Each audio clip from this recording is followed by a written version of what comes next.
Amazon জঙ্গল পৃথিবীর বৃহত্তম বৃষ্টিবন এবং এখানে বিভিন্ন ধরনের উদ্ভিদ ও প্রাণী রয়েছে। এটি দক্ষিণ আমেরিকার উত্তর অংশে অবস্থিত এবং Brazil, Peru, Colombia, Venezuela, Ecuador, Bolivia, Guyana, Suriname ও ফ্রেঞ্চ গায়ানা জুড়ে বিস্তৃত। এখানে বিভিন্ন ধরনের গাছপালা যেমন বিশাল আকারের গাছ, লতানো গাছ, ফার্ন এবং অর্কিড দেখা যায়। অ্যামাজন জঙ্গলে বিভিন্ন ধরনের প্রাণী বাস করে, যার মধ্যে রয়েছে জাগুয়ার, বানর, বিভিন্ন প্রজাতির পাখি, পোকামাকড়, সাপ, উভচর প্রাণী এবং মাছ। অ্যামাজন নদী এই বনের মধ্যে দিয়ে বয়ে গেছে, যা বিশ্বের বৃহত্তম নদীগুলির মধ্যে অন্যতম। অ্যামাজন রেইন ফরেস্টে প্রচুর পরিমাণে বৃষ্টিপাত হয়, যার কারণে এটি একটি আর্দ্র এবং সবুজ বনভূমি। অ্যামাজন বন বিশ্বের সবচেয়ে জীববৈচিত্র্যপূর্ণ স্থানগুলির মধ্যে একটি, যেখানে লক্ষ লক্ষ প্রজাতির উদ্ভিদ ও প্রাণী রয়েছে। অ্যামাজন জঙ্গলে অনেক আদিবাসী সম্প্রদায়ের বসবাস, যারা এই বনের উপর নির্ভরশীল। অ্যামাজন জঙ্গল পৃথিবীর বাস্তুতন্ত্রের জন্য খুবই গুরুত্বপূর্ণ। এটি কার্বন ডাই অক্সাইড শোষণ করে এবং অক্সিজেন সরবরাহ করে। আমাজন রেইন ফরেস্ট হলে বিশ্বের সবচেয়ে ধনী এবং বৈচিত্র্যপূর্ণ জৈবিক জলাধার, যেখানে কয়েক মিলিয়ন প্রজাতির পোকামাকড়, গাছপালা, পাখি এবং অন্যান্য জীববৈচিত্র্য রয়েছে, যার অনেকগুলি এখনও বিজ্ঞান দ্বারা লিপিবদ্ধ করা হয়নি।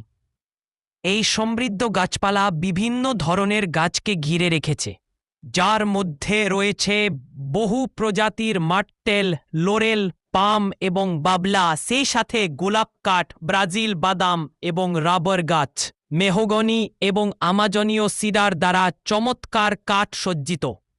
প্রধান বন্যপ্রাণীর মধ্যে রয়েছে জাগুয়ার, মানাতি, টাপির, লাল হরিণ, ক্যাপিবারা এবং অন্যান্য অনেক ধরনের ইঁদুর এবং বিভিন্ন ধরনের বানর।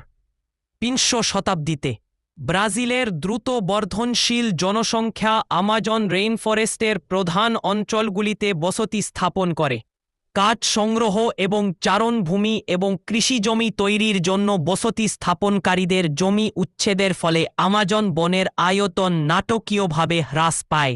ব্রাজিল তার সীমানার মধ্যে আমাজন উপবাহিকার প্রায় 60% দখল করে এবং 1970 সালে এর প্রায় 1,50,000 বর্গমাইল, 4,50,000 বর্গ কিলোমিটার ছিল। 2016 সালের মধ্যে বনভূমির পরিমাণ প্রায় 1,50,000 বর্গমাইল কমে যায়। 1970 সালে বনভূমি দ্বারা আচ্ছাদিত প্রায় 81%।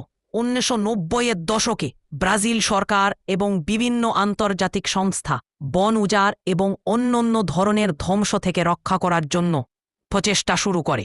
যদিও ব্রাজিলের আমাজন বনভূমি হারাচ্ছে, তবুও এই ক্ষতির হার 1980 এবং 90-এর দশকে প্রতি বছর প্রায় 0.4% থেকে কমে 2008 থেকে 2016 সালের মধ্যে প্রতি বছর প্রায় 0.1 থেকে 2% দাঁড়িয়েছে।